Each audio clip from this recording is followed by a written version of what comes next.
Hey guys, today we're learning how to make the pop-up muddy farmyard, and we're putting that together. So this is what it looks like. It's a little farmhouse, tree, muddy farmyard, and these fences that go all the way around, providing some cover, a little place for you guys to get out of the rain. Whole thing folds flat, pops back up. So first thing you're going to need is copies of your pop-up muddy farmyard printed out.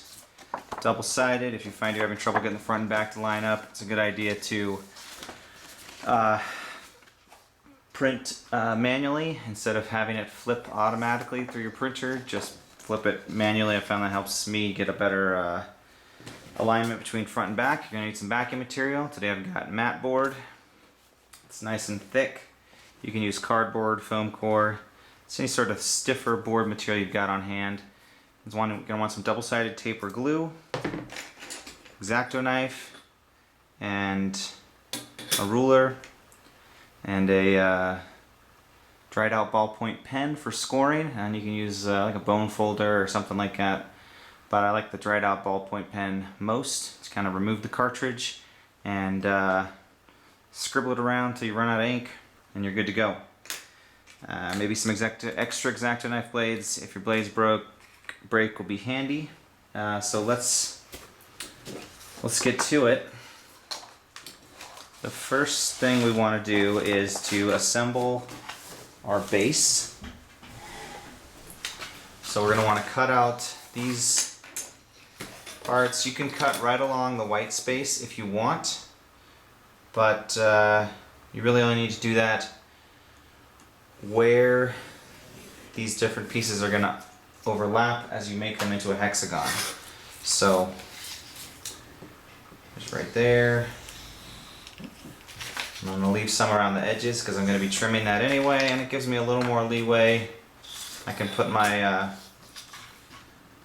glue or tape on a little more liberally, knowing that it's gonna be cut off at the edge. This piece should only overlap right here. And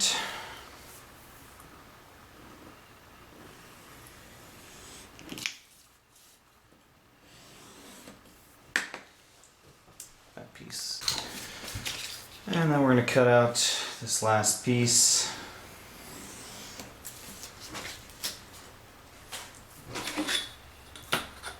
Like so.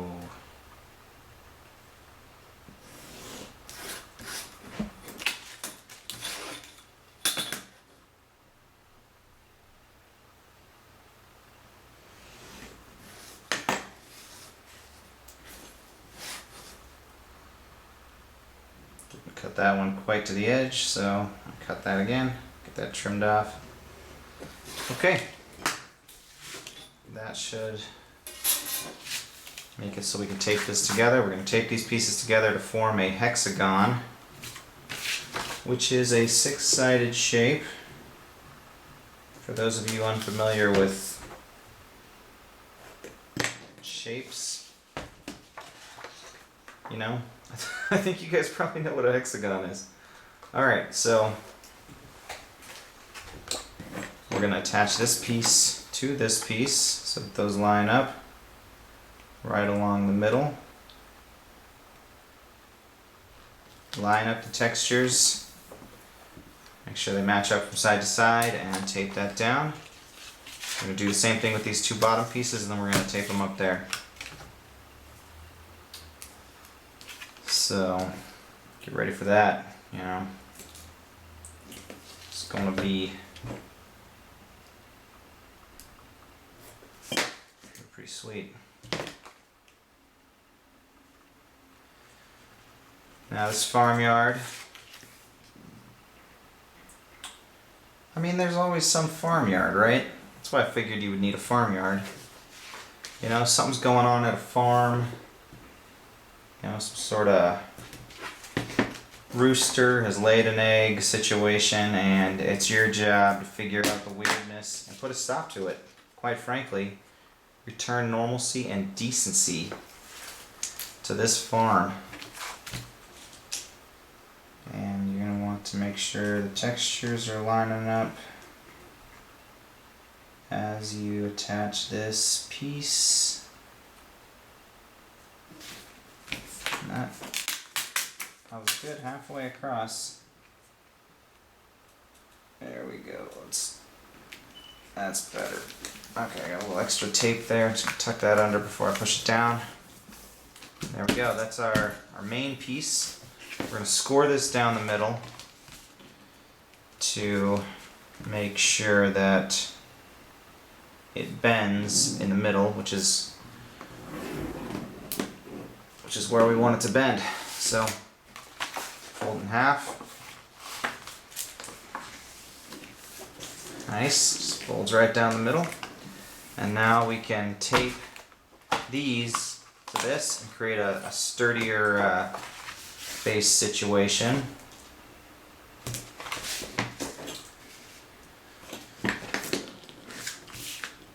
I mean, a lot of this sort of depends on having a base that's really gonna pull the whole pop-up up. So it's important that it's attached all along the edges, and you can put some adhesive in the middle too. I would recommend that, especially if you're gluing. If you're taping, maybe put like a piece of tape in the middle. You don't really need to if you've printed on 80 or 60 pound cardstock like the instructions have recommended. Which is what I've got here. I think I've got 80 pound. It's a little thick, but it's very sturdy. So, I mean, you could use a 60 pound. It would be about the same, really, in my experience, as long as you're printing on some sort of cover stock or cardstock. I mean, if it's labeled cardstock at all, there's a pretty good chance it'll work. I have found that I have a little more trouble getting the 80 pound stuff to go through my printer. So maybe 60 pound would be a little bit easier. Okay, so now I'm going to remove all of my backing from my double-sided tape so that I can attach this to my mat board.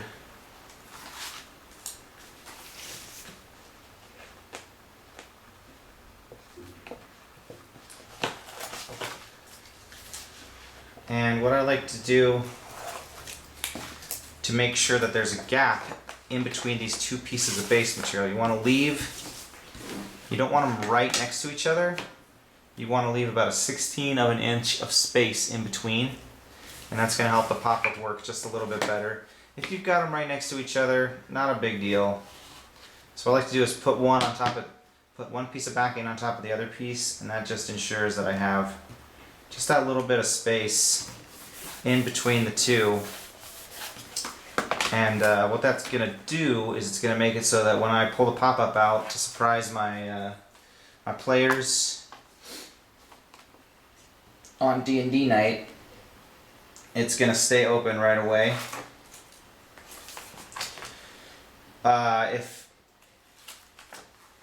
If those base pieces are right next to each other, it creates just a little bit of tension.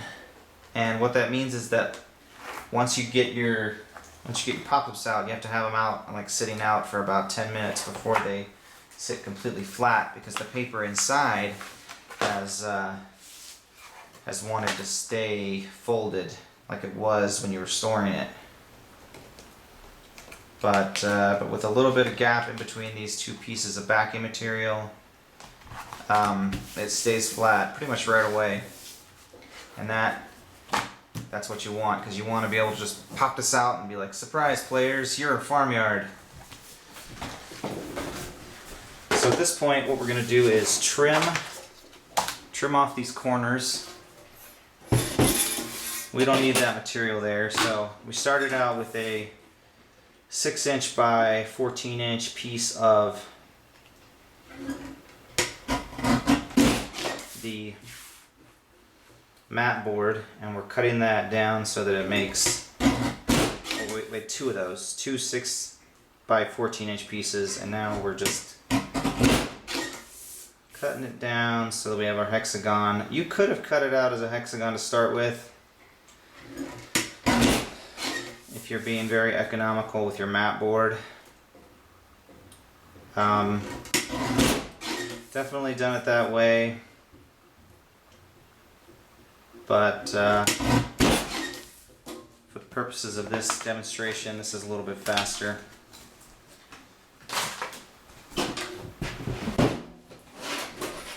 Okay, so that's our base, and we're going to attach all the parts to it. We're going to start with part number 1, and before we cut out anything, we're going to score all the parts. What that means is we're going to take our ballpoint pen, and we're going to draw a line from each blue arrow to the corresponding blue arrow on the other side. And that kind of just means that we're going to be doing that for every one of these printed black lines that are not hand drawn. And it's going to make sure that the pieces bend there before they bend anywhere else, which is what we want. We want the pop-up to bend along these lines, and that will make sure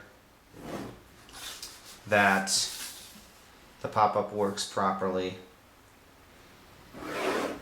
We don't necessarily want it bending in other places, just here. So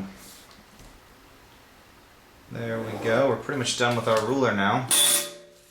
And let's start with part number 1. Part number 1 is the sort of structure of the farmhouse. So we're going to cut that part out. I'd recommend cutting out the interior door here pretty early. That way you've got the support so you don't tear your paper or anything. Trying to cut out that interior space. And you could cut out, I mean, you could use scissors to cut out the outside, but it'd be harder. So, I mean, if you like to do stuff the hard way, when there's a slightly easier way right there, scissors are for you in this situation, you know? You can and should do it the hard way. You freak. Alright. So we've got the piece all cut out. And what we're going to do is we're going to glue it to itself first. Glue or tape. I'm going to say tape. I'm going to use tape and glue, the terms pretty much interchangeably here. But we're going to tape it to itself first and make it into this little farmhouse walls. This won't have a roof for a while, but it'll have some walls. So we're going to tape the spot called 1 to 1, and what we're going to do is make sure that the letters on here match up so that the tops of the ones are headed the same direction. The tops of the numbers are headed the same direction. And if we do that, then we'll know that it's going the right way. Okay? So if you're having trouble figuring out where a piece goes on one of these pop-ups and you're like, I don't know why this doesn't fit, look at those numbers and make sure that they're facing the right way. It's important. And 1 to B1, 1 to B2. We're going to put some adhesive on both of those spots, and they're going to attach right here to the base and help create one of the easiest sort of pop-up structures, which is corner fold into a box. And so we're going to line up the ground textures as we glue it down. Make sure that these are in the right place. Ground textures are lining up. Tracks in the mud matching up, and that's going to give us the structure for the farmhouse. Going to pop up every time. Boom. So now we move on to part number... I guess we are putting the roof on. So what we're going to do is get tab 1 and tab 2. We're going to cut out these little slots. Those are important. And we're going to build these, what I call gravity flaps, onto the roof. And what's going to happen is when it opens, gravity is going to pull these flaps down to form the top of the roof. But because the flaps will be loose, if you want to, you can open them up and see what's inside, which is something that I love, which is why I designed it this way.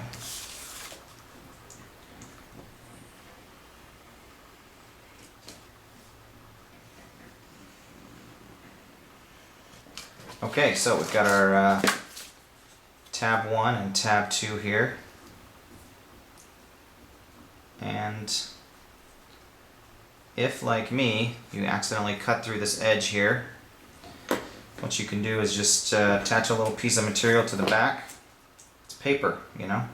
You make a mistake, you know how to fix it. You've been messing around with paper for years now, haven't you? You know the deal. So what I'm going to do is, without adding any width, the backs of these have a lot of material you can use for patching areas that you might have messed up on. Like I just did, where I cut a little too far with my X-Acto knife. And since this is going to be on the back of this roof, no one's probably ever going to notice that this was damaged if I repair it right now. Okay. So you're going to place your gravity flaps onto this, making sure that this long part is headed towards the front. That's going to provide a little bit of shade for the farmer, whoever's staying in this hut. You know, I guess it's probably farm animals. It's in an fenced area, but anyway. So that we got those flaps on, and then we're going to do parts 2 and 3, which are going to serve to hold those flaps in place. Part 2 and part 3, and you can see part 3 has the texture, has the rest of the chimney coming off, so you know what side that goes on. That goes on the side with the stove there. Little brick oven. I'll admit, while I was drawing that, it made me really hungry for pizza. So,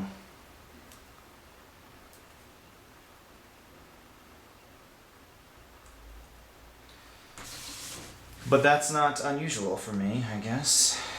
Alright, so we'll attach part 2 there. That's going to hold that flap down. And then we're going to attach part 3 over on the other side. Hold the other flap down, and from there we'll get started on the fences that enclose the farmyard. I feel like I was really close to growing up on a farm. Like, if my mom had liked farm animals a little bit more, I think we would have had farm animals at our house when I was a kid. We had chickens, but I mean, anybody can have chickens, especially where I am from in Southern Virginia. But I mean, a cow or like a goat or something, that takes real dedication. Chickens, you keep them in the pen, you feed them every day, you gather the eggs. Anyone could do that, I think. But you get a goat, you gotta care about goats, I think. Okay, so that was parts 2 and 3. Parts 4 and 5 are these long fence pieces, and these parts are going to form the corner folds that are going to make this fence pop up when it needs to pop up every time you open it. So these, and they've got these slots on the ends, and those slots are what is going to pull the rest of the fence into place. So these will cover 4 sides of the fence. The other 2 sides will be pulled up by those slots. So it's important that you cut those slots out. So that this pop-up works, you know. Do it. Alright. So we've got 4, and 4 is going to go right along this corner. 4 to B1, 4 to B2. And so we're going to slap some adhesive on there. Make sure that our slots are out.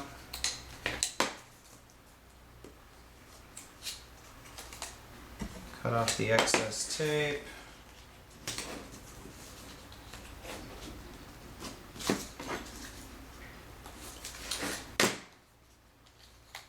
And in some ways it's easier to do these pop-ups with glue, but then I'd have to wait for like one to dry.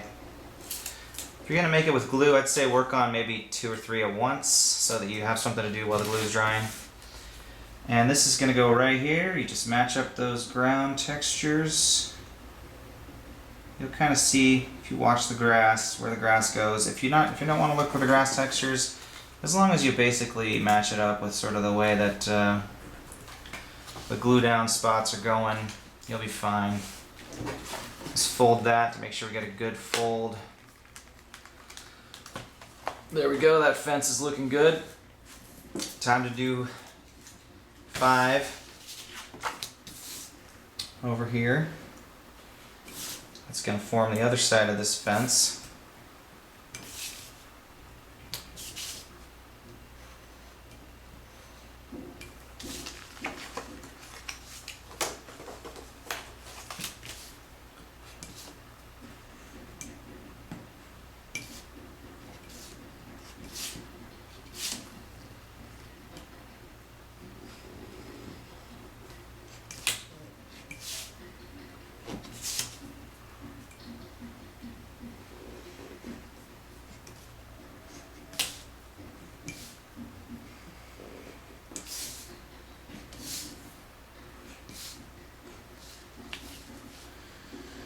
Yep.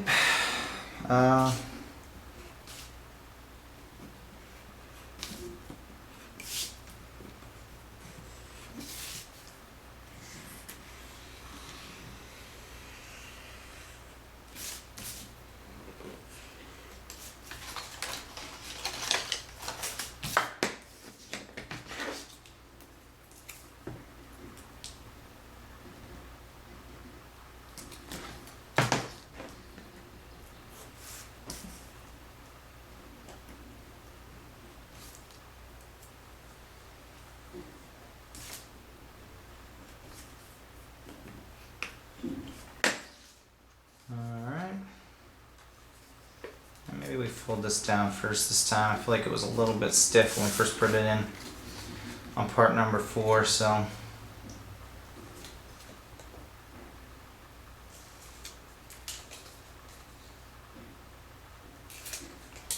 There we go. And we glue 5 to B1, 5 to B2. Okay. So that is the outer fences, and now we're going to do parts 6 and 7. Parts 6 and 7 are these cypress trees. Well, it's one tree and sort of a bush that's against the house that comes out and forms the support structure for the tree. So we're going to attach our adhesive, and then we are going to attach spot 6 to B. There's a little rectangle on the ground there, kind of hard to miss. And then we're going to do part 7. Part 7 is going to go in between part 1 and part 6. And it's going to make sure that this part, that the tree, pops up. Otherwise, without this piece, the tree would kind of just sit there. I'll show you what would happen. This tree would just lay like that. Kind of popped up just now, but it wouldn't keep doing that. Right now the tension in the paper still wants the paper, up, but after it's been sitting in a drawer or in a cool, box or on a shelf, it's not going to work that way. So we got part 7 to 1.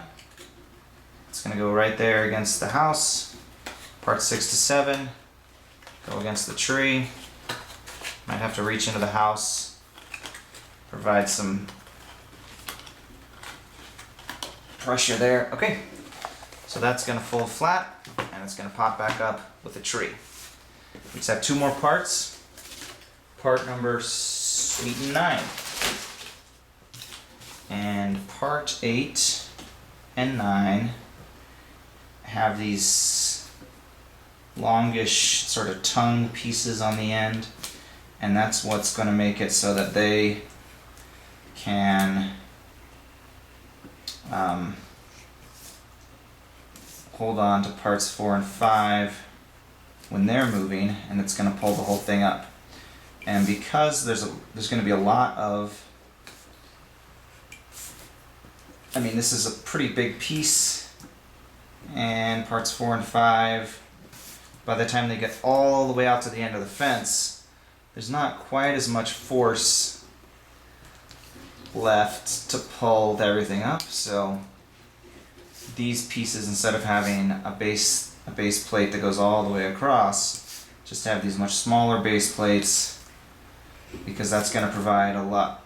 It's going to not provide, but that's going to take a lot less pressure to get to fold the way that we want it to fold. So instead of a long piece that went all the way across the bottom, these just have 3 little spots.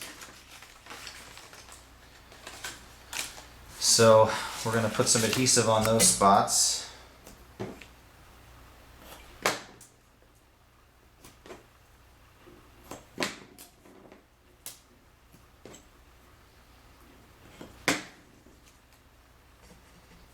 And we're going to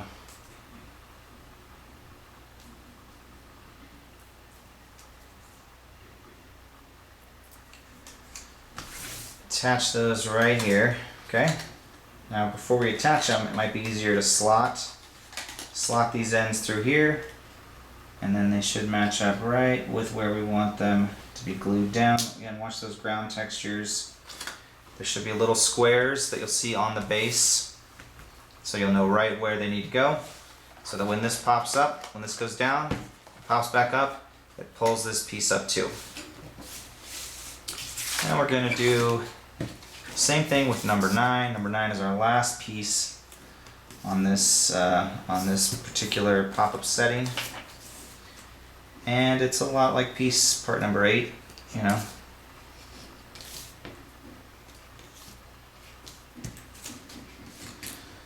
So it's got a nice bush on it though. If you guys want to get full cover from something, they can hide behind that bush. I'm not actually sure if a bush, it's semi-permeable, right? Like if somebody was to shoot an arrow through a bush, there's like a pretty good chance it's coming out the other side. Even worse, even like if you shoot a gun through a bush, that's basically going all the way through, unless it hits like the main branch or whatever. So I would say if you're hiding from bullets, I would actually personally recommend that you do not stand behind a bush. that's just my personal recommendation. I'm not a doctor, so take it with a grain of salt.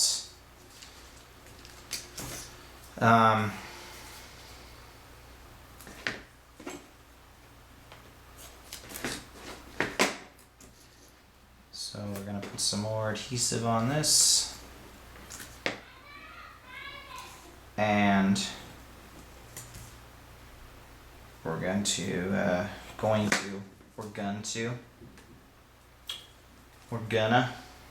gonna put this in place here on the 9 to B spots. Slot it in first so that we know where it goes. And we can slot it in after, but it's harder to get it in place with all the stuff sort of bending around like it would if we hadn't slotted it. Just put those right into the squares where they line up on the base. And there we go. Let's see if it works. It works perfectly. So that is the pop-up. Sometimes these need a little wiggling for the first couple of times. Paper needs to be smoothed out. But that is the pop-up farmyard. And enjoy. You should be able to find this on stonehavenmini.com. Thanks.